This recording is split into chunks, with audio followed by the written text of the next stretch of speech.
Curious talaga ako sa lasa nitong marang, kaya nung nakita ko to sa palengke, abay, binili ko na kaagad. Napapaisip ako bakit sarap na sarap sila habang kinakain to. Itsurang langka ang balat niya, pero kapag binuksan mo, kulay puti ang laman at talagang ang lambot nito. Kapag binuka mo pala to, ay kusang may hiwalay ang balat nito sa laman. Habang binubuksan ko nga to, ay iniisip ko kung anong una kong gagawin, kung didilaan ko ba to o sisip-sipin ko muna. So ayun, dinilaan ko muna. Akala ko kagaya siya ng langka na may lasa yung sapal nito, pero ito wala talaga, as in matabang. Hindi nga ako na-satisfied at ayan, tinikman ko uli. So ayun, matabang nga. Yung laman naman ang sunod kong tinikman at sa unang subo hindi talaga ako nasarapan. Lahat naman siguro sa una hindi masarap, kaya ayan, sinubo ko uli, nang sinubo, hanggang sa unti-unting nalalasahan ko na yung tamis. Pero para sa akin, hindi siya kasing sarap kagaya ng sinasabi nila. Or maybe, hindi na siya bagong pitas, kaya hindi na siya ganun kasarap para sa akin. Para siyang pinaghalong atis, guyabano at durian. Habang sige ang kain ko nito, nalalasahan kong masarap pala siya. Kaya naman, hindi pwedeng ako lang ang masarapan. Tinawag ko na nga rin ang aking asawa para matikman din niya kung gaano kasarap. Tinanong ko siya kung para sa kanya anong lasa at hindi nga masarap, sabi niya.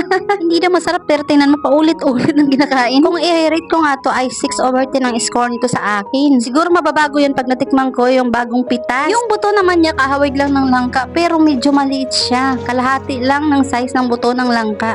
Ito talaga yung pinakasatisfying na part, yung pagbalat ng marang. Yung humihiwala yung balat sa laman niya. Sa katulad kong fruit lover, nag-i-enjoy akong tikman ng iba't ibang klase ng prutas na kagaya nga nitong marang at iba pa.